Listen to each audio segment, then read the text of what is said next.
دوسری بات، اگر یہ روایت صحیح ہو تو ان خلفاء کے آباء و اجداد کو مسلمان ہونا چاہیے بھائی، جن کے اسلاف میں پاک نور رکھا جائے وہ کافر ہوں، یہ تو ہو نہیں سکتا۔ چلیں آباء اجداد کو چھوڑ دیں، والدین کو چھوڑ دیں، اگر آدم کی خلقت سے پہلے 1000 سال جنہوں نے خدا کی عبادت کی ہو، اس دنیا میں آنے کے بعد بتوں کے سامنے کیا کر رہے تھے؟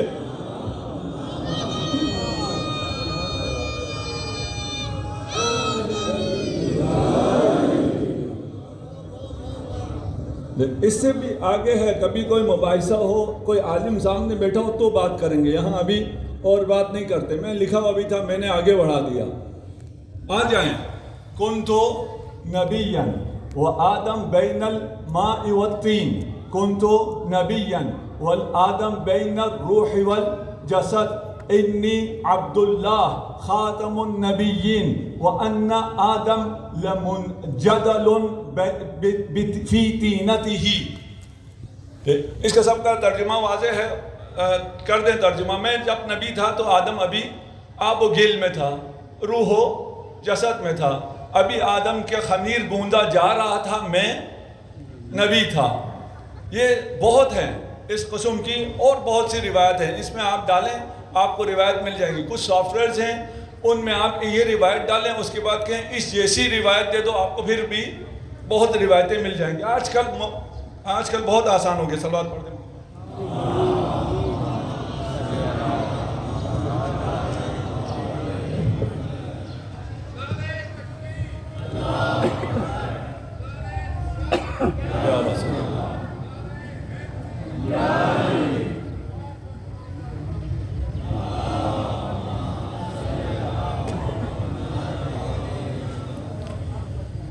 بہت ہے، یہ بھی اتنی ہے جس کی کوئی حد حساب نہیں ہے۔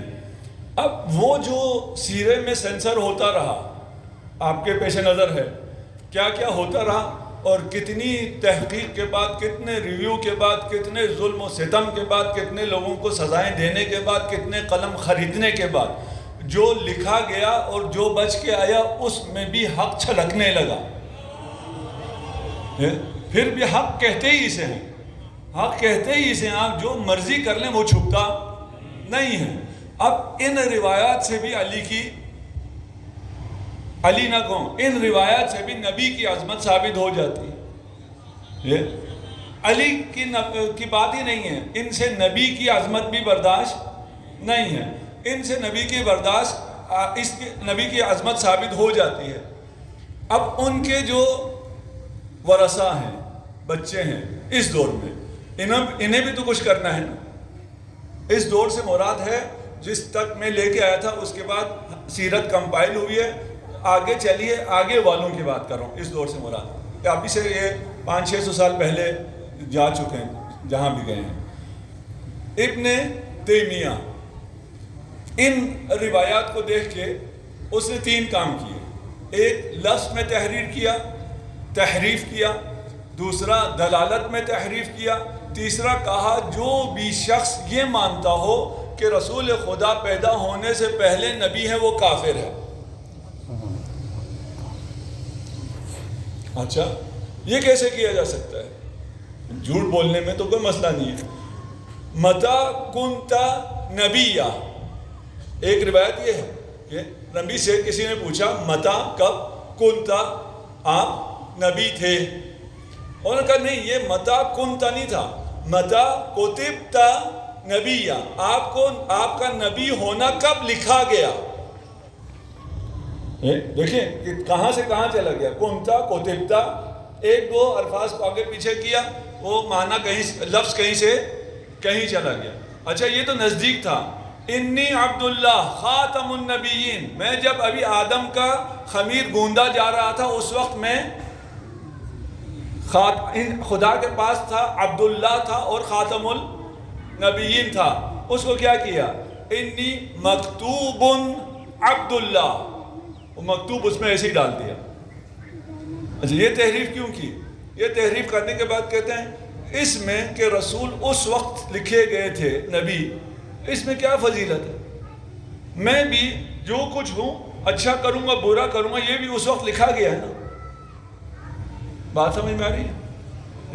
لوح محفوظ میں آدم کے خلق ہونے سے پہلے آپ نے بھی کیا کرنا ہے کیا نہیں کرنا یہ لکھا گیا ہے. تو محمد بھی نبی ہوگا یہ لکھا گیا، اس میں محمد کی کیا فضیلت ہے؟ دیکھیں یہ نبی کی فضیلت کو گٹھاتے ہیں اور پھر تکفیر کرتے ہیں. من قال ان النبی کان نبیا قبل ان یوحى الیہ فہو کافر. اس کس کو کافر کریں؟ تمام امت کے بڑے سے بڑے، شیعہ سنی کی بات نہیں ہو رہی ہے، ہمیں آپ ویسے ہی نکال دیں، ہم تو ویسے ہی کافر ہیں. تمام علماء آپ کے بھی سب کی تکفیر کر رہے ہیں. اس لیے کہ میں نے پیش کیا، ابھی میں کہہ رہا ہوں میں نے 25 روایتیں، میں اگر علماء کی لسٹ لے کے آؤں جو اس بات کے قائل ہیں تو وہ ہزاروں میں ہیں. یعنی امت کی تکفیر کی جا رہی ہے کس بنا پر؟ اس بنا پہ کہ وہ اگر محمد کو نبی کہے وحی سے پہلے، ولادت بھی نہیں، ہاں عیسیٰ پیدا ہوتے ساتھ ہی نبی ہے، گہوارے میں عیسیٰ نبی ہے، لیکن خاتم الانبیاء 40 سال تک نبی ہی نہیں ہے. آج میں سناتا ہوں کون کس کو کہہ رہے ہیں. شافعی کو دیکھیے گا. قال رسول اللہ، رسول خدا نے فرمایا جب عرفات سے آ رہے تھے، اور ذات یوم عرفات ہے، امیر المومنین سامنے تھے. ادن منی یا علی، اے علی میرے قریب آئیے. خلقت انا وانت من شجرۃ، تم اور میں ایک ہی شجرے سے، ایک ہی درخت سے خلق ہوئے ہیں. فانا اصلها وانت فرعها، میں اصل ہوں آپ فرع ہیں. والحسن والحسین اعسانها، فمن تعلق بحسن منها ادخلہ اللہ الجنہ. امام حسن اور حسین ہمارے اس درخت کی شاخیں ہیں، جنت میں صرف وہ داخل ہو سکتا ہے جو ان شاخوں سے تمسک کرے. یہ شیعہ نہیں ہے، یہ شافعی ہے. آج یہ بھی اہل سنت روایت ہے کہ سلمان سے کسی نے پوچھا یار اتنا رسول سے محبت کرنا، اتنا علی سے محبت کرنا کیا ہے؟ کہا کیسے محبت نہ کروں؟ رسول نے کہا ہے الناس من اشجار شتى وانا وعلی من شجرۃ واحدہ. صلوات پڑھ دیے محمد و علی.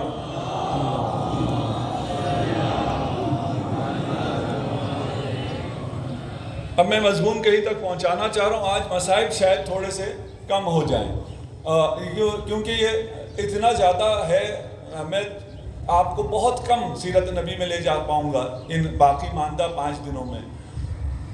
یہ اب دیکھیں سیرت پڑھتے ہوئے ہمیشہ خیال رکھیں کہ سیرت کو لکھا نبی کے دشمنوں نے ہے، لکھوایا نبی کے دشمنوں نے ہے، لیکن اس میں امت اسلامی میں نبی کے چاہنے والے ہر طرف، صرف اپنی بات نہیں کر رہا، ہر طرف اتنے تھے کہ انہوں نے اپنی جان کی پرواہ کیے بغیر اس سچائی کو، سچے سیرت کو ہم تک پہنچانے میں بڑا کردار ادا کیا ہے.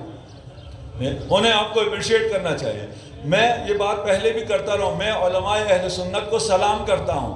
اگر ان کی یہ قربانیاں نہ ہوتی، انہوں نے فضائل امیر المؤمنین کی روایت کو اپنی کتابوں میں کہیں چھپا کے کسی طرح نقل نہ کیا ہوتا تو آج مسلمان ان حدیث کو، ان احادیث کو شیعوں کا، رافضیوں کا غلو کہہ کے رد کر دیتے.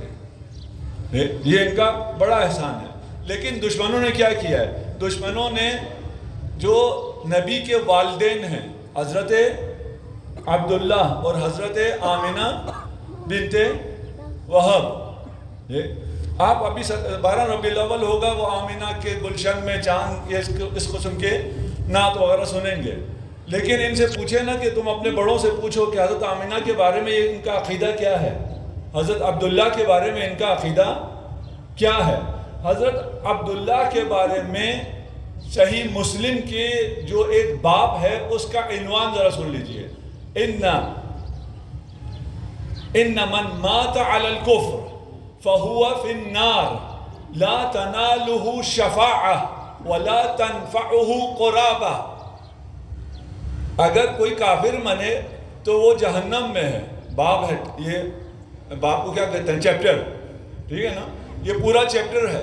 کہ جو کافر مرے گا وہ سیدھا جہنم میں ہے، اسے کسی کی شفاعت بھی نہیں ملے گی، وہ کسی کا بھی رشتہ دار ہو پھر بھی جہنم میں ہے۔ اس کے بعد اس میں لکھتے کیا ہے؟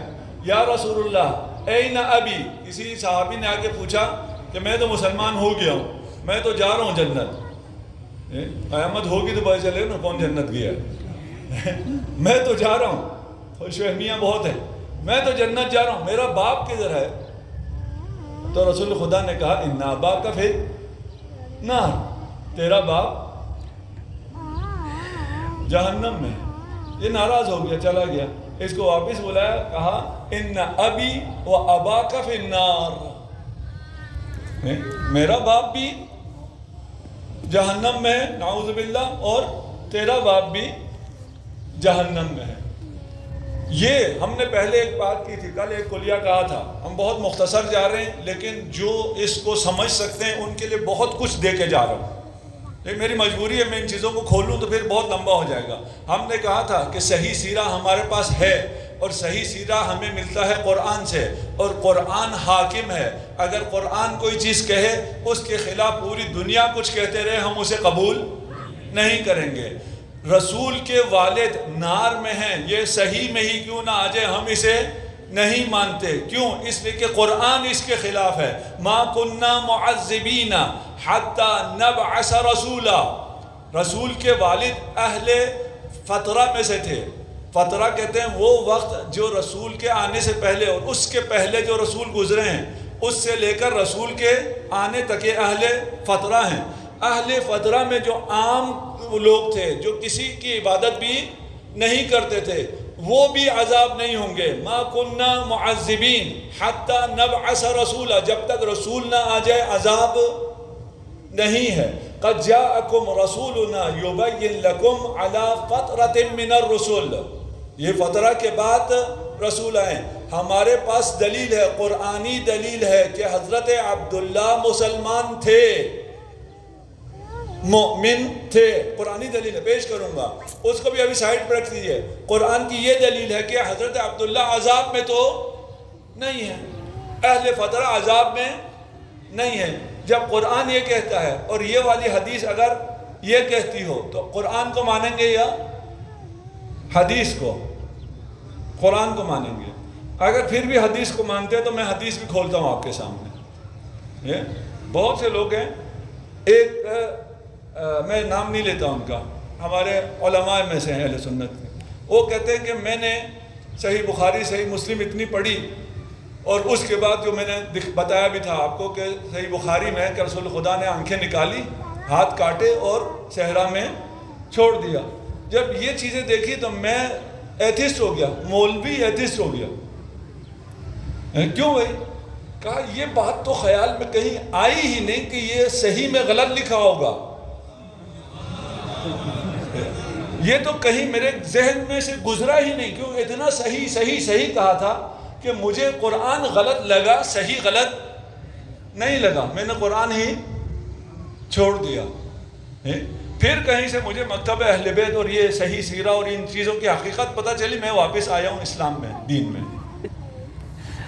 میرے ساتھ ہیں انشاءاللہ؟ اب ہم حدیث کو کھول رہے ہیں۔ یہ جو حدیث ہے جو کہہ رہا ہے کہ اِنَّ ابی و اباک فی النار، اس کا راوی کون ہے؟ اس کا راوی حماد بن سلمہ ہے۔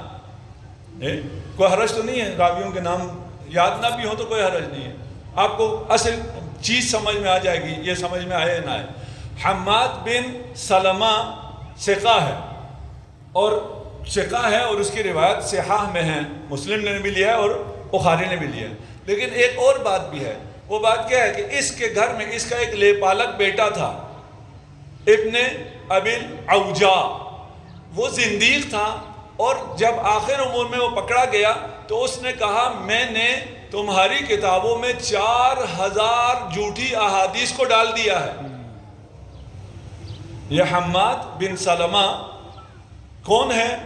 یہ جو کہ اس کے گھر میں ابن ابی الاوجاع ہے، ابن ابی الاوجاع زندیق ہے، اور نہ فقط زندیق ہے بلکہ اس نے 4000 احادیث کو جعل کیا ہے۔ اگر آپ کو یاد ہو شاب امرد والی حدیث یاد ہے؟ کہ رسول خدا نے جا کر اللہ کو دیکھا اور اللہ ایک لڑکے کی شکل میں تھا جس کی داڑھی بھی نہیں آئی. اس کے بعد ان میں یہ بحث بھی ہے کہ جب جنت میں ہم سب بھی جائیں گے تو ہماری بھی داڑھی نہیں ہوگی، کیونکہ وہاں داڑھی نہیں ہوگی، اس لیے یہاں داڑھی بڑی رکھ لیتے ہیں، وہاں تو ملے گی نہیں. چلیے، اب یہ اسی نے وہ حدیث نقل کی ہے. کون سی والی حدیث؟ شاپ امرت کی، کہ اللہ ایک لڑکے کی طرح ہے. اس کے لیے آپ سب کہتے ہیں یہ حدیث سندن ٹھیک ہے لیکن موضوع ہے اور مردود ہے. شاپ امرت والی، اس پہ اتفاق ہے سب کا. ابھی علماء اہل سنت کا اتفاق ہے کہ حدیث سند تو ٹھیک ہے لیکن اس پہ عمل نہیں کیا جا سکتا، یہ موضوع ہے. اسی طرح یہ حدیث بھی اسی کی ہے، اسی شاپ امرت والے کی حدیث ہے جو کہہ رہا ہے کہ حضرت عبداللہ نار میں ہیں.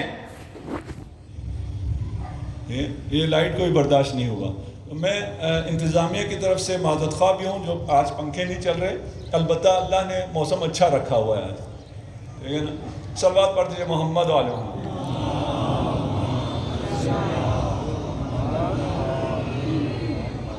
اچھا، یہ ہو گیا حضرت عبداللہ کے متعلق ان کا.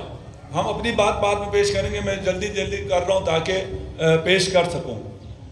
حضرت آمنہ بنت وہب، یہ جب قریش آیا تھا جنگ احد کے لیے، یہ گزرے ابوا سے. ابوا میں حضرت آمنہ بنت وہب مدفون ہیں. وہاں آ کر ہند بنت عروہ کو تو جانتے ہیں، زوجہ ابو سفیان، مادر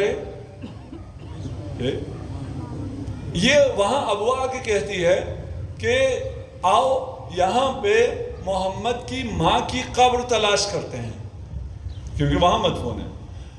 اس کی لاش تلاش کر کے اس کے ٹکڑے ٹکڑے کریں گے اور ہر ٹکڑا میں تقسیم کروں گی اور تمام کو اس کے ساتھ ہدیہ بھی دوں گی. یہ میاں بیوی تیار ہو گئے کہ یہ کام کرتے ہیں. قریش والوں کو بتایا تو قریش والوں نے کہا ہم یہ کام نہیں کر سکتے، کیونکہ قریش کے ایام حرب الفجار ایک جنگ ہوئی تھی، وہاں قریش کے بہت لوگ مرے تھے، وہ وہاں مدفون تھے. انہوں نے کہا اگر ہم یہ کر کے چلے جائیں گے تو کل ہمارے لاشوں کے ساتھ بھی یہی ہوگا. اب دیکھیں سیرت کس نے لکھوائی ہے؟ یہی بنی امیہ والے جو نبی کی ماں کے لاش نکال کے میں بول بھی نہیں سکتا ہوں. یہ حمزہ کا جگر چبانے والے، یہ حمزہ کا جگر تو بعد میں چبایا نا، یہ اس سے پہلے ہے. ان کی نبی سے اور نبی کی والدہ سے دشمنی، نبی کے حال سے دشمنی نہیں ہوگی.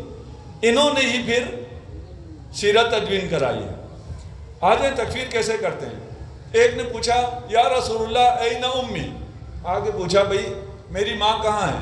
کہا امک فی النار، قال فین من مضی من اہلک، کہ اگر میری ماں جہنم میں ہے تو پھر تمہارے پہ گزشتگان کدھر ہیں؟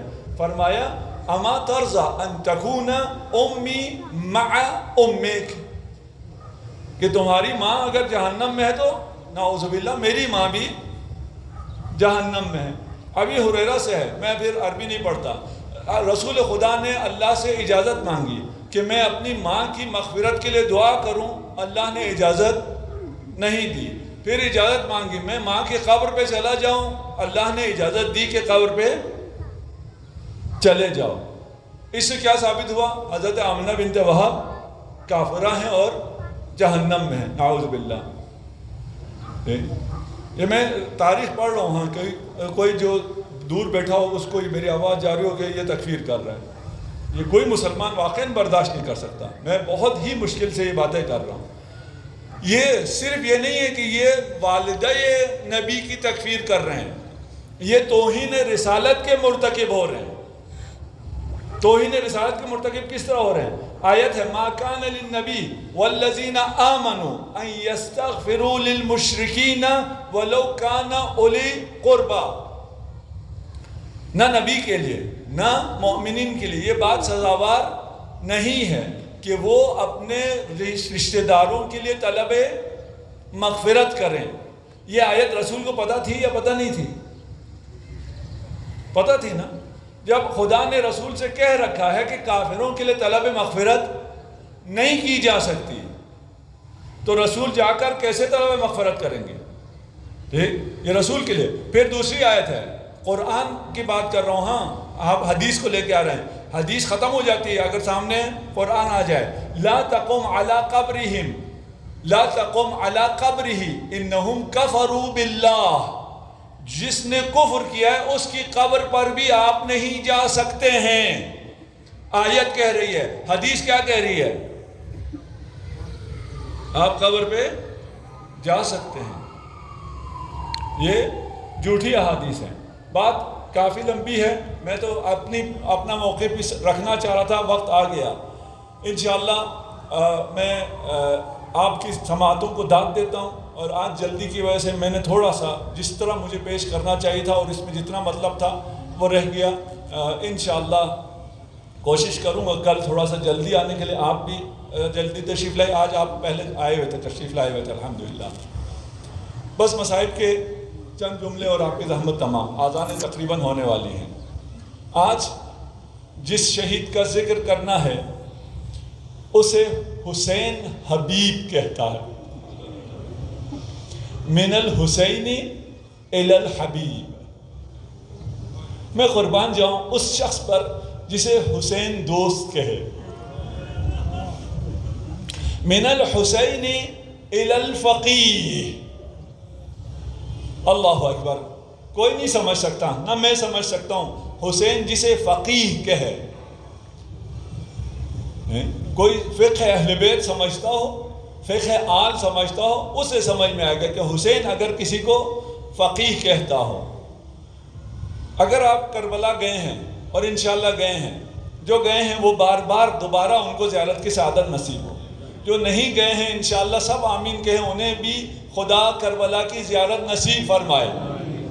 آپ جب کربلا جاتے ہیں تو ایک دروازے سے اگر آپ جائیں تو پہلے حبیب آتے ہیں، اس کے بعد حسین آتے ہیں، یعنی حبیب زائر کا استقبال کرتے ہیں۔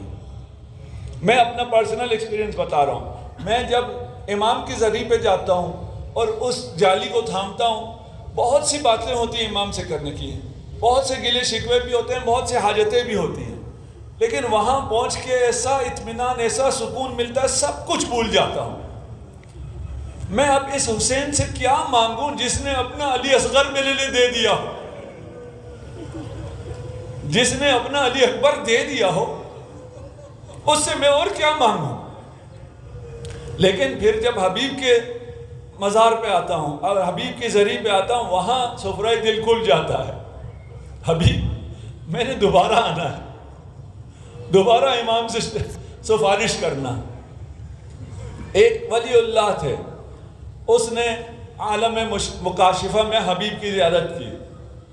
حبیب سے کہا، حبیب تو خوش نصیب ہے، تو صحابی رسول رہا ہے، تو امیر المؤمنین کے ساتھ رہا ہے، امیر المؤمنین کے ساتھ جنگوں میں بھی حصہ لیا ہے، تو نے جناب سیدہ سے احادیث کی روایت کی ہے، تو حسنین کے ساتھ بھی رہا ہے، اور امام حسین کے ساتھ تجھے شہادت نصیب ہوئی ہے۔ شاید تیرے دل میں کوئی ارمان نہ رہا ہو، کوئی ایسی خواہش جو دل میں رہ گئی ہو۔ کہا ایک خواہش ہے جو میرے دل میں باقی ہے، کاش مجھے وہ سعادت بھی حاصل ہوتی۔ کہا حبیب ایسی کون سی وہ سعادت ہے؟ کہا جب حسین شہید ہو گئے اس سے پہلے میں اس دنیا سے چلا گیا، فرش عزا پر بیٹھ کے حسین کو رونا مجھے نصیب نہیں ہوا۔ کوئی حسین، کوئی حبیب کی معرفت رکھتا ہو اسے معلوم ہے یہ فرش عزا پہ رونے کی کیا منزلت ہے۔ ہم حبیب سے کہتے ہیں حبیب آپ کی نیابت میں ہم روتے ہیں، آپ ہماری نیابت میں امام کو سلام دیجئے۔ امام کا خط آیا، حبیب نے خط کھولا، بیوی نے پوچھا کیا ہے؟ کہا حسین کا خط آیا، حسین کربلا آ گئے ہیں۔ کہا تمہارا کیا ارادہ ہے؟ بس مختصر کر دے، وقت آ گیا ہے۔ کہا تمہارا کیا ارادہ ہے؟ کہا میں بوڑھا ہو گیا ہوں۔ زوجہ حبیب نے چادر پہنی اور کہا لاؤ تلوار مجھے، اگر تم نہیں جاتے رسول خدا کے بیٹے کی مدد کے لیے میں نکلتا ہوں۔ حبیب نے فرمایا میں تمہیں آزما رہا تھا، پہلے غلام کو بھیجا، حالات ٹھیک نہیں تھے، کوفہ کے بازاروں سے جب گزر رہے تھے تو بازاروں میں کوئی چھری تیز کرا رہا ہے، کوئی خنجر تیز کرا رہا ہے، کوئی تلواریں تیز کرا رہا ہے۔ پوچھا کیا ہوا؟ کہا لشکر یزید میں جانا ہے، بڑا انعام ملے گا۔ اجرکم علی اللہ۔ جب سے یہ کاروان کربلا پہنچا تھا، ہر روز لوگ آتے تھے، ہر روز لشکر کے لشکر آتا تھا۔ جب بھی حضرت زینب پوچھتی کہ کون آیا ہے، بتایا جاتا تھا دشمنوں کے ہی آئے ہیں۔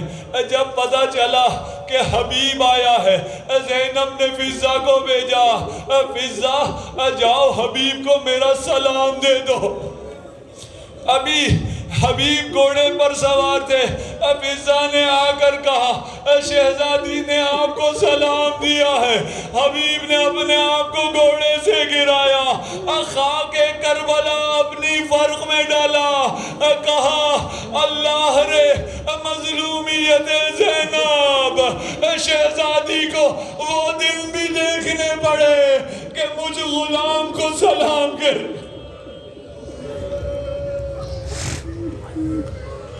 اجرکم علی اللہ۔ بس وقت آ گیا، مسلم حبیب شہید ہو گئے، شہداء کے سر نیزوں پہ بلند کیے گئے، کوفہ سے گزارے جا رہے تھے۔ قاسم ابن حبیب نے دیکھا اب باپ کا سر ہے، آ کے اس لعین سے کہا یہ میرے باپ کا سر ہے، مجھے دے دو۔ اس نے کہا نہیں، میں نے یہ شام لے کے جانا ہے، مجھے انعام ملے گا۔ قاسم نے کہا جو انعام چاہیے وہ میں دیتا ہوں۔ اس نے انکار کیا۔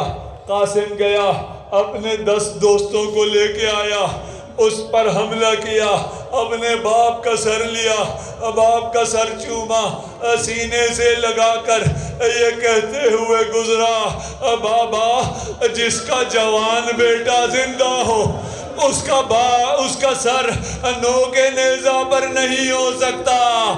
جب یہ زین العابدین نے سنا دل کباب ہو گیا، رو کے فرمایا بابا کہتا تو سچ ہے لیکن وہ بیٹا کیا کرے جس کے گلے میں توق، ہاتھوں میں زنجیریں۔